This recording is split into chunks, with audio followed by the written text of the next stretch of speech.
I'm the most fortunate person in the world, and I'm going to tell you why. So first, I was the most fortunate person to be born in the United States. Then, how fortunate are you to be living in Millette County along the Little White River? Well, that damn dog. My name is Larry Allen Alter Hutchinson. I'm born in February 2, 1930. Right now I'm 88 years old. You're sitting in my house about 8 miles north of White River, South Dakota. My dad and his brother, they come up here and homesteaded in a different place. They drew for it. You didn't have any choice. If you wanted to come up here and homestead, they draw your name out of whatever part they was opening up. This was wild, you know, just wild country. And they didn't know that you couldn't raise the same thing as you could in Iowa. Uncle Ralph, he raised foxes, but eventually he moved between 1916 and 1918 somewhere. And then they bought this place and didn't prove their homestead up, just left it. A lot of people did that. And then they built that house.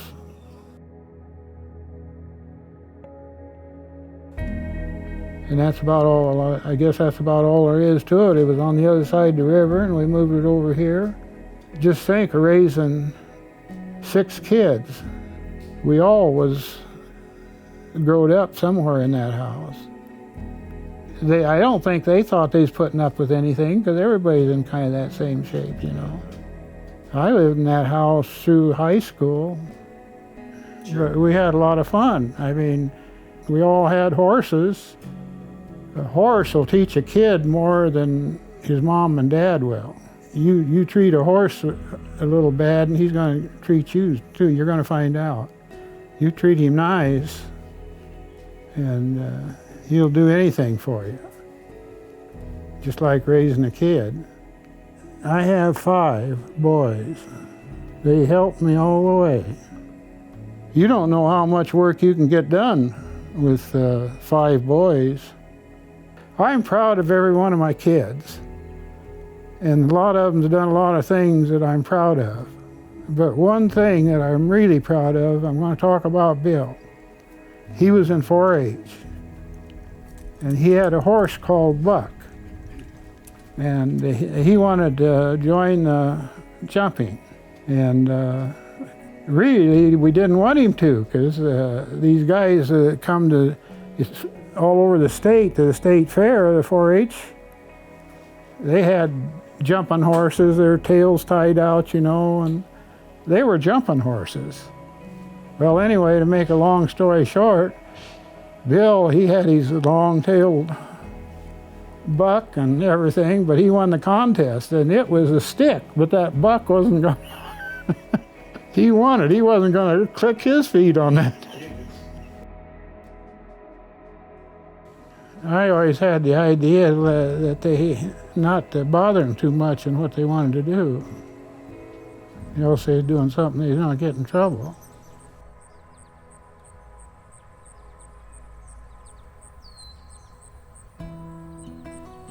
I don't spend a lot of time here anymore, but where you grow up, it's in your blood.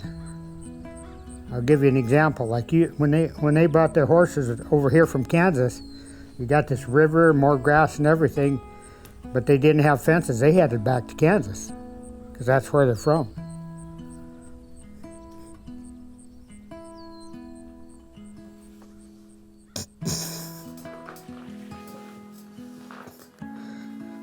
You don't know why, but you gotta go home, because it's in your blood. I have connections here, but I don't have nothing to do with this. Dad gave me, you know, I had a chance, but I thought I knew better than him. But Dad has gotten a lot smarter the older he got, I found. But it wasn't him getting smarter, it was me starting to listen. It took me about 50 years to see how smart he really was. Barry Hutchinson. Right now I live in the Dakota Dunes, and my age is 67. Really, I've always kind of liked animals. And since as a kid, I was exposed to horses, and some of the neighbors that were older than me found out from school they're going to be running some horses and bucking them out, you know. I wanted to be part of that. Dad, he knew that wasn't a good deal to get in rodeo because it's just a hobby. And it's addiction. You ain't going to make no money, you can't even make a living. A cowboy will work if you're a working cowboy. But a rodeo cowboy is spending all his time just having fun.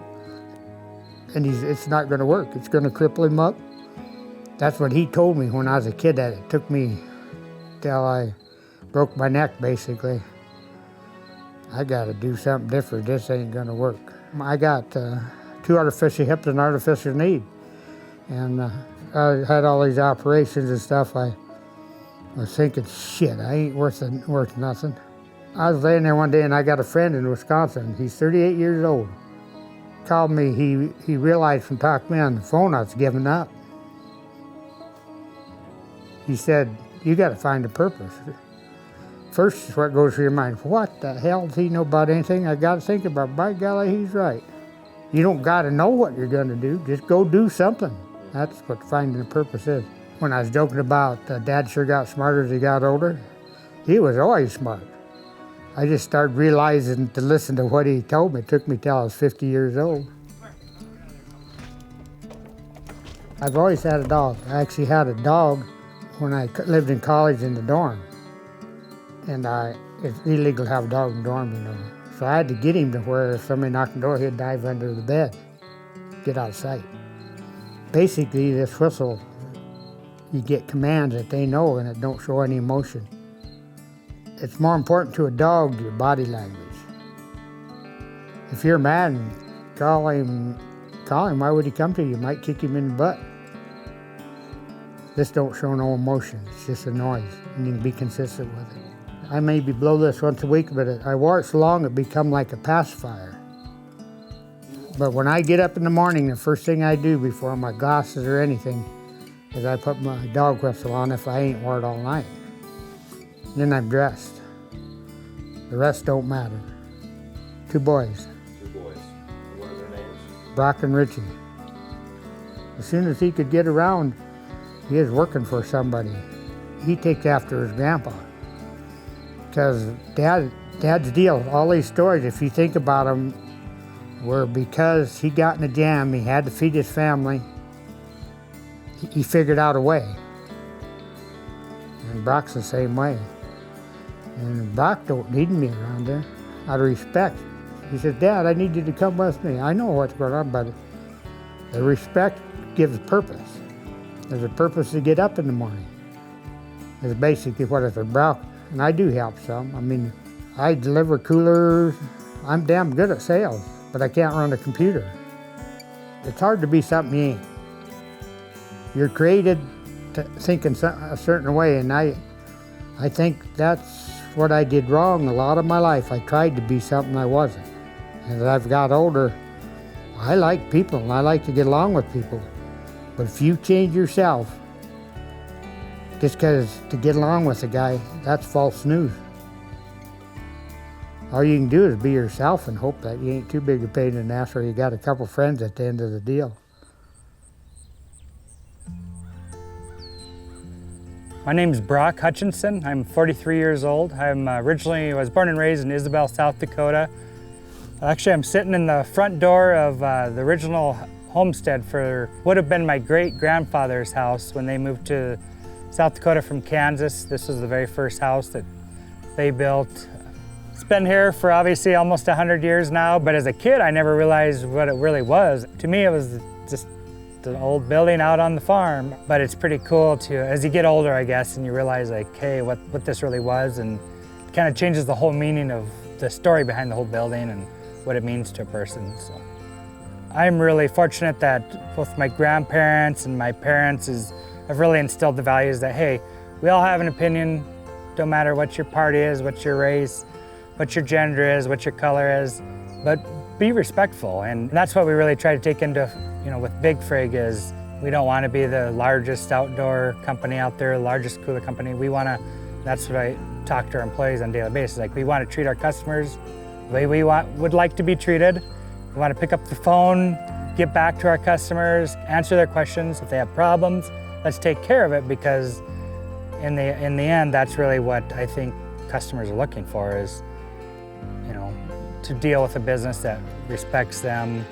I think the more of that you do, just the more the word spreads, because people are more likely to say, hey, I got this great product from this business and they had great service and they returned my calls, and that's kind of really what we pride and focus our business model on.